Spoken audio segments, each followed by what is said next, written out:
It's Mike Grimm from Gopher Radio and Gophersports.com. It's time for another edition of Gopher Talk, presented by Affinity Plus, committed to the safety of their members, employees, and communities during this time. You can learn more at affinityplus.org. And with us is the athletic director at the University of Minnesota, Mr. Mark Coyle. Mark, good to see you. Hey, it's nice to see you, Mike. I hope you and your family are healthy and safe. We're doing fine. I hope you guys are all doing well as well. The last time you and I were together in person, we were in the basement. Well, technically, I guess we were flying back from Indianapolis on the same jet. But in terms of a setting like this, we were in the basement of the team hotel in Indianapolis. And that is when, no pun intended, with the ceiling fan above you, that's when everything hit the fan, so to speak. A lot has happened since then. What has this 6 to 8 week stretch been like for the man who oversees an entire athletic department? Like you, it's been a lot of work, Mike, right? You know, I can tell you my days start every day with a conference call with Commissioner Warren and the athletic directors from the Big Ten Conference that occurs almost daily. It's a constant communication with our student athletes, our coaches, our staff, a lot of conversations with President Gable. And Mike, I cannot tell you how awesome she's been during this transition. So I'm just so grateful for her leadership, her input, and her counsel, and also conversations with our Board of Regents. I had to do a presentation today to our board, and we're thankful for their leadership and support of our student athletes. But again, it's been a lot of work. It's been rewarding. I can tell you my takeaway from the past 6 to 8 weeks is I'm just so in awe and humbled by the hard work of our staff, by the collaboration with the athletic directors in the Big Ten Conference, the football coaches in the Big Ten Conference, the other coaches. So it's been a phenomenal learning experience. This, as we talk on Zoom, is this about your 50th Zoom meeting of the day alone? I mean, really, you think about this, I had heard of Zoom, but now it's remarkable. I'm having family meetings with Zoom just to talk to my family around the country, cousins and mom and everybody else, and staff and different things. How often are you now showing up on the computer as part of a Zoom meeting as the athletic director for the Golden Gophers? It feels like quite a bit, and I'm reminded every time I do a Zoom meeting or conversation when Richard Bettino told me that nobody looks good on Zoom. And every time we do one of these calls, you see yourself, you see others, et cetera. But, you know, it's amazing. I had never heard of Zoom. If you would have asked me what Zoom was when you and I were together in Indianapolis, I think back on March 12th or 11th, in that time period when we did that interview together at the hotel, I would have had no idea what Zoom is. And now it's part of our vocabulary. And like you, I'm talking to my mom down in Iowa on Zoom calls and doing some of those things. So it's been great to learn this new technology, but I can't wait till we get back in person and have those face-to-face interactions with people, and it's safe for all of us. So how often through Zoom or text message or maybe email are you staying in touch with? So let's start with the coaching staff and your administrators, the staff that you work with closely. How often and what is the message in general that you get back from them? Well, you know, first off, Mike, we're probably together weekly, multiple times a week in different conversations. We have weekly calls with our head coaches, with our senior staff, but then you also have one-off conversations with all of them. And our message has simply been this, that, you know, obviously we're in a pandemic, we're facing a lot of crisis, a lot of uncertainty, and we try to be very, very positive. We encourage them to spend a lot of time with their student athletes in Zoom calls and Zoom conversations, et cetera, to make sure that they finish the academic year strong. Make sure they're staying in touch with them because there's a lot of anxiety and uneasiness out there right now because we don't have a lot of answers. And our message again has been, you know, we want to keep the same moving forward. You know, Mike, if you go back and you look at what we did in the fall with the football program success, the volleyball team going to the Final Four.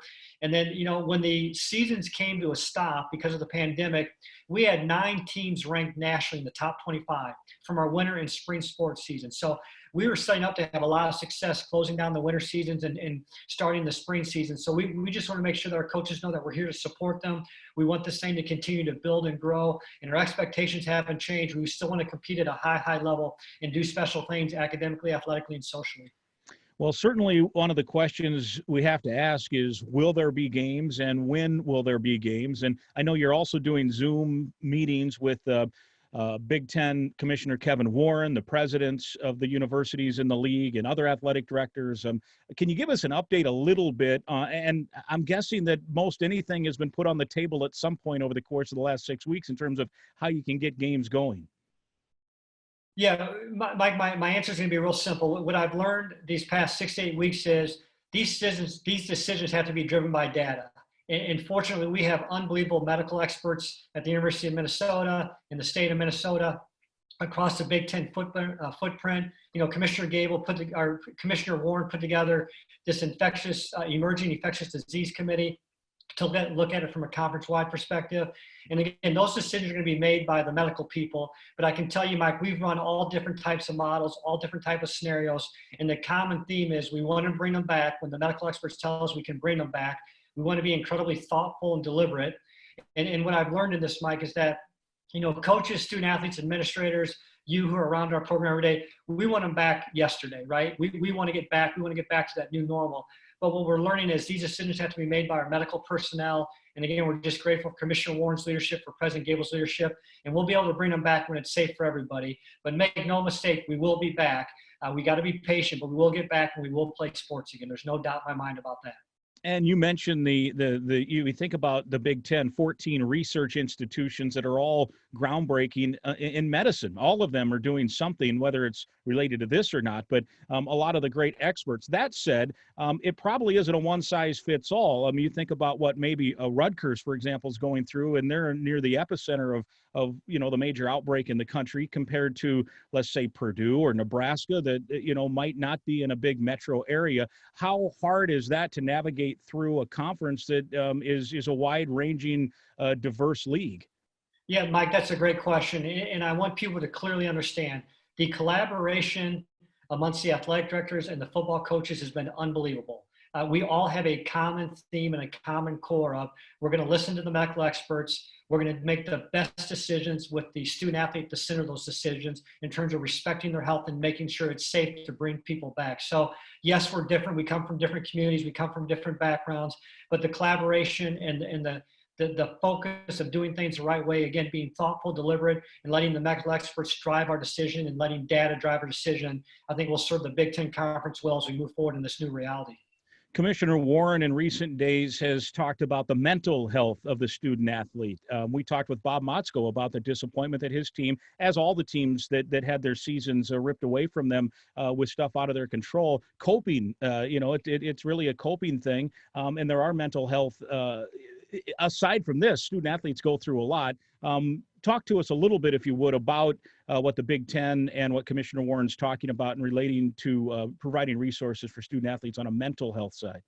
Yeah, well, first off, Mike, I want to start on our own campus, and I'd be remiss if I didn't recognize Joy Thomas, who is our Senior Associate Athletics Director. She oversees our health and performance units, and she's done a phenomenal job with Dr. Carly and our other sports psychologists who work with our student athletes daily. In fact, while we're all away from campus, we have sports psych coffee time or happy hours with our sports psych people where they can interact with our student athletes. So we still have that going on behind the scenes.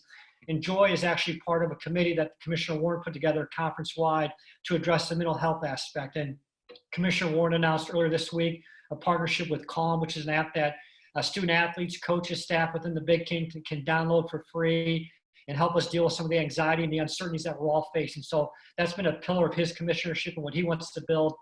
And again, we're just really grateful for his leadership and his care for the student athletes. All right, last one for you here.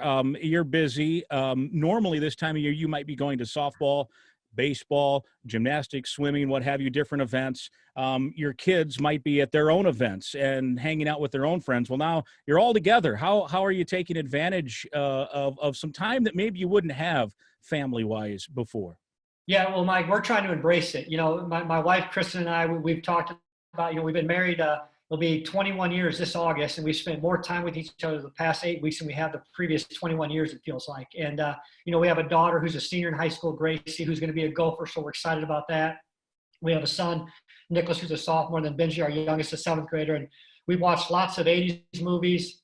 We've put together lots of puzzles, a lot of walks. Yesterday I was on a Zoom call and I look out the window out our front porch here and I see our kids playing football with each other and the dogs. So our daughter Gracie might not be a bad quarterback, and Nicholas might be a pretty strong receiver, and Benjamin needs some work on his defensive back skills. But we've been able to spend a lot of family time together, which has been a blessing. And I can tell you, it may have been a week or 2 weeks ago, we were kind of sitting around eating dinner on the back porch, and we were talking about how we were having this time together. And Gracie's like, I really miss the sporting events, Dad. And I'm like, I miss them too. So like you, we'll be anxious to get back and be a part of them. Yeah, for sure. A quick story. My son, about 6 weeks ago, we sat down and actually at the table had a meal, and he had to ask, he's like, why are we sitting here? And I said, well, that's because what families do. And now, luckily, for about 6 or 7 weeks, we've been now sitting together and spending some time and helping them distance learn with their homework and stuff too. So there are some benefits to this, and hopefully we can learn some lessons from it. But we appreciate your time, Mark. I know you're busy, and let's hope at some point soon we all can reconvene on the University of Minnesota campus. Hey, no doubt, Mike. And I want to make sure you know how much we appreciate you doing things like this on Sky U Home. It's been well received, and you're a big, big part of our program. And I hope you know how much we appreciate the work you're doing. And please know it does not go unnoticed by our Gopher coaches, student athletes, and fans. So thank you for everything you do for our program. Thank you. We appreciate that as well. He is Mark Coyle, athletic director at the University of Minnesota. This has been Gopher Talk. It's presented by Affinity Plus. So long.